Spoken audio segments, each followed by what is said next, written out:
शारदा एक 30 वर्षीय महिला अपने परिवार के साथ कुंभ मेले में गंगा स्नान के लिए आई थी।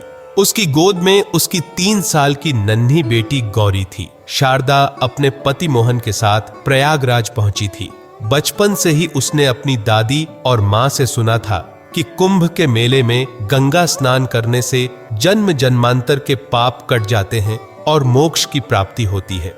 यही विश्वास उसे यहाँ खींच लाया था। मेले का वातावरण मंत्रमुग्ध कर देने वाला था।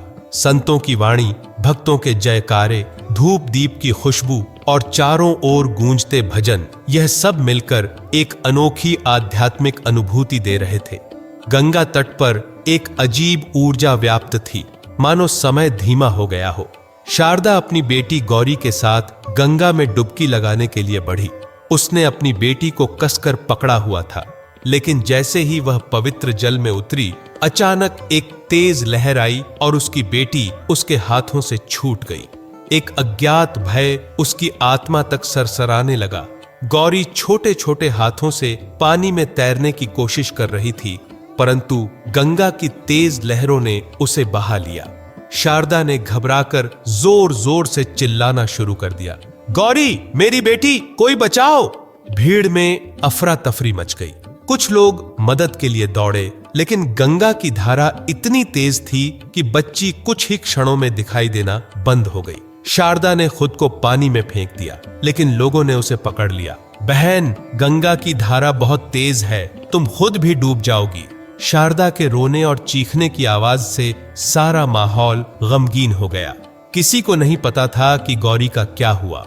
तभी गंगा की लहरों में एक चमकदार परछाई दिखाई दी। इसी बीच भगवा वस्त्रों में लिपटा एक वृद्ध साधु वहां पहुंचा। उसकी लंबी जटाएं, तेजस्वी आंखें और चेहरे पर अद्भुत तेज था। हवा में एक रहस्यमयी सुगंध फैल गई, मानो कोई दिव्य शक्ति वहां प्रकट हो रही हो। लोग उन्हें बाबा सिद्धानंद के नाम से जानते थे। कहा जाता था कि वे वर्षों से तपस्या कर रहे थे और उनके पास दिव्य शक्तियां थीं। कुछ लोगों ने सुना था कि उन्होंने कई अनहोनी घटनाओं को रोक दिया था, लेकिन ऐसा कोई नहीं था जो उनके चमत्कार को स्वयं देख चुका हो। बाबा सिद्धानंद ने गंगा की लहरों को ध्यान से देखा, फिर अपनी आंखें बंद कीं और गंगा मां का ध्यान करने लगे। उनके शरीर से एक हल्की चमक फूटने लगी। उनके होंठों से कुछ अद्भुत मंत्र निकलने लगे, जिनका अर्थ कोई नहीं समझ पा रहा था। गंगा की लहरों में एक अजीब सी शांति छा गई। कुछ ही क्षणों बाद वहां मौजूद लोगों ने देखा कि गंगा की लहरें धीरे धीरे शांत होने लगीं। पानी में हलचल तेज हुई और अचानक ही गंगा की धारा में एक चमकदार आभा प्रकट हुई।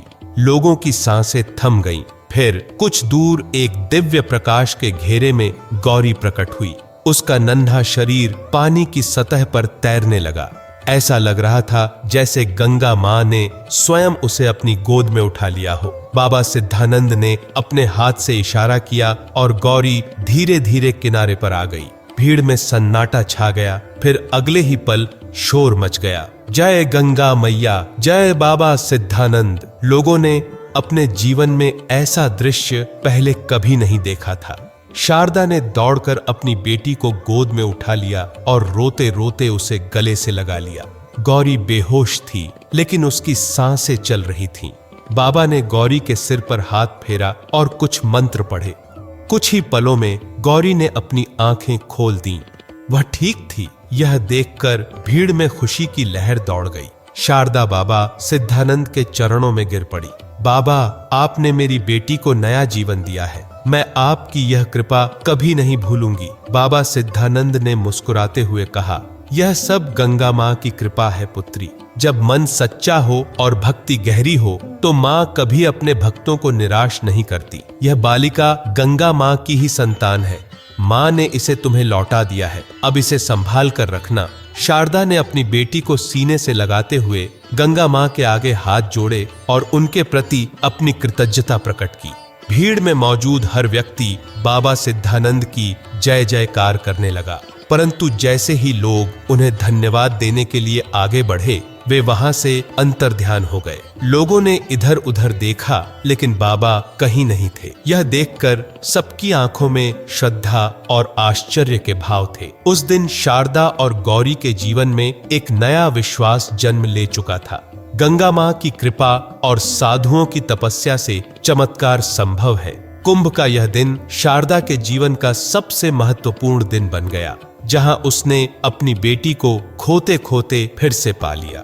गंगा की लहरें पुनः अपनी तेज गति से बहने लगीं, मानो मां गंगा खुद मुस्कुरा रही हो और कह रही हो, विश्वास और भक्ति कभी व्यर्थ नहीं जाती। मित्रों, एक बार सच्चे मन से बोले हर हर गंगे, गंगा माई की जय, और चैनल को सब्सक्राइब करके जाए। कुंभ का मेला, जहां आस्था का महासागर उमड़ता है, उस दिन अपने चरम पर था। अमृत स्नान का शुभ मुहूर्त जैसे जैसे नजदीक आ रहा था, वैसे वैसे संगम तट पर श्रद्धालुओं की भीड़ बढ़ती जा रही थी। हर कोई गंगा, यमुना और अदृश्य सरस्वती के संगम में डुबकी लगाकर अपने पापों से मुक्त होना चाहता था। अमृत स्नान का दिन वह शुभ अवसर होता है जब लाखों श्रद्धालु पुण्य प्राप्त करने के लिए संगम में डुबकी लगाते हैं। इस बार के कुंभ में भी श्रद्धालुओं का सैलाब उमड़ पड़ा था, लेकिन इस बार कुछ ऐसा हुआ जिसने सभी को झकझोर कर रख दिया। सूरज की पहली किरण से पहले ही घाटों पर लाखों लोग उमड़ पड़े। संतों की टोलियां, अखाड़ों के नागा साधु, दूर दूर से आए श्रद्धालु सब अपनी बारी का इंतजार कर रहे थे। प्रशासन ने सुरक्षा के कड़े इंतजाम किए थे, लेकिन भीड़ इतनी अधिक थी कि व्यवस्था चरमराने लगी। अमृत स्नान का महत्व जानते हुए प्रशासन ने पहले से ही सुरक्षा के कड़े इंतजाम किए थे। भारी संख्या में पुलिस बल, एनडीआरएफ की टीमें और स्वयं सेवक तैनात किए गए थे। लाउड स्पीकरों से बार बार अनाउंसमेंट की जा रही थी, कृपया धीरे चलें, संगम क्षेत्र में भीड़ न बढ़ाएं, जहां हैं वहीं स्नान करें। प्रशासन आप सभी की सुरक्षा सुनिश्चित करने के लिए तैनात है। श्रद्धालुओं की संख्या लगातार बढ़ती जा रही थी। संतों की टोलियां, अखाड़ों के नागा साधु, विभिन्न राज्यों से आए तीर्थयात्री संगम की ओर बढ़ रहे थे, लेकिन श्रद्धा का यह प्रवाह धीरे धीरे बेकाबू होने लगा। संगम क्षेत्र तक पहुंचने के लिए बनाई गई गलियां और रास्ते भर चुके थे। साधु संतों की शोभा यात्राएं निकल रही थीं और हर कोई जल्दी से जल्दी पवित्र स्नान करना चाहता था। अचानक किसी ने जोर से कहा, मुहूर्त निकल जाएगा, जल्दी करो। बस इतना सुनते ही लोगों में अफरा तफरी मच गई। हर कोई पहले स्नान करने की जल्दी में धक्का मुक्की करने लगा।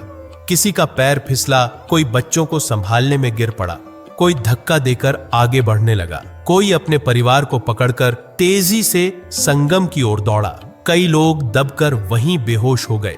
इसी बीच एक वृद्ध महिला गिर पड़ी। उन्हें उठाने की कोशिश की गई, लेकिन भीड़ इतनी थी कि किसी को कुछ समझ नहीं आ रहा था। कुछ ही पलों में भगदड़ मच गई। लोग एक दूसरे को धकेलने लगे। कुछ लोग संगम तट की सीढ़ियों से फिसलकर गिर पड़े। बच्चों और महिलाओं की चीख पुकार गूंजने लगी। प्रशासन ने स्थिति को संभालने की कोशिश की, लेकिन श्रद्धालुओं का उत्साह और भगदड़ की दहशत उनकी कोशिशों को विफल कर रही थी। घटना के तुरंत बाद प्रयागराज पुलिस ने कमान संभाल ली। एनडीआरएफ की टीम भी सक्रिय हो गई। घायलों को तुरंत प्राथमिक चिकित्सा दी जाने लगी। प्रशासन की गाड़ियां सायरन बजाते हुए संगम तट पर पहुंची। घायलों की संख्या बढ़ने लगी। 40-50 लोग चोटिल हो चुके थे। कुछ को हल्की चोटें आई थीं, तो कुछ की हालत गंभीर थी। प्रशासन ने बिना देर किए एम्बुलेंस मंगवाई और गंभीर रूप से घायलों को नजदीकी अस्पताल भेजना शुरू किया। कृपया पीछे हटें, भगदड़ से बचें, लाउडस्पीकरों से लगातार घोषणाएं की जा रही थीं, लेकिन फिर भी भीड़ थमने का नाम नहीं ले रही थी। इसी बीच कुंभ अखाड़े के प्रधान साधु महंत शिवानंद गिरी, जो मुख्य स्नान की अगुवाई करने वाले थे, मंच से घोषणा की, अमृत स्नान को तत्काल रोका जाता है। जो जहां है वहीं स्नान करें। संगम पर भीड़ लगाना वर्जित किया जाता है। उनके आदेश को सुनते ही संतों और श्रद्धालुओं में हलचल मच गई। कुछ लोगों ने विरोध किया, लेकिन जब अखाड़े के अन्य महंतों ने भी इस निर्णय का समर्थन किया, तो धीरे धीरे स्थिति सामान्य होने लगी। लोग जहां खड़े थे वहीं जल छिड़ककर स्नान करने लगे। कुछ लोग दूर बने कुंडों में जाकर स्नान करने लगे। प्रशासन ने राहत की सांस ली। प्रयागराज प्रशासन ने घायलों को ले जाने के लिए विशेष मेडिकल यूनिट सक्रिय कर दी। डॉक्टरों और स्वयं सेवकों ने मिलकर घायलों की देखभाल की। डॉक्टर लगातार लोगों को सांत्वना दे रहे थे। घबराइए मत, आप सुरक्षित हैं। कुछ घायलों को तत्काल सर्जरी की जरूरत थी तो कुछ को कुछ घंटे आराम देने के बाद डिस्चार्ज कर दिया गया। इस हादसे ने कुंभ प्रशासन, श्रद्धालुओं और अखाड़ों को एक सीख दी कि केवल आस्था ही नहीं, अनुशासन भी उतना ही महत्वपूर्ण है। यदि लोग धैर्य से काम लेते तो यह भगदड़ नहीं मचती। महंत शिवानंद गिरी ने बाद में सभी को संबोधित करते हुए कहा, मां गंगा की कृपा हम पर तभी बनी रहेगी जब हम संयम रखेंगे। अनुशासन ही सबसे बड़ा धर्म है। श्रद्धालु शांत हो चुके थे। स्नान जारी रहा, लेकिन पूरी तरह प्रशासन के निर्देशों के अनुसार। कुंभ का मेला चलता रहा, लेकिन उस दिन की घटना ने हर किसी के मन में एक गहरी छाप छोड़ दी। कुंभ मेले का आयोजन जितना विशाल होता है, उतनी ही उसकी जिम्मेदारियां भी बढ़ जाती हैं। प्रशासन और अखाड़ों की सूझबूझ से एक बड़ी त्रासदी टल गई, लेकिन यह घटना हर श्रद्धालु के लिए एक संदेश बन गई। भीड़ में अनुशासन बनाए रखना आवश्यक है, अन्यथा आस्था के नाम पर अनियंत्रित भीड़ से नुकसान हो सकता है। मित्रों, एक बार सच्चे मन से बोले हर हर गंगे, गंगा माई की जय, और चैनल को सब्सक्राइब करके जाए।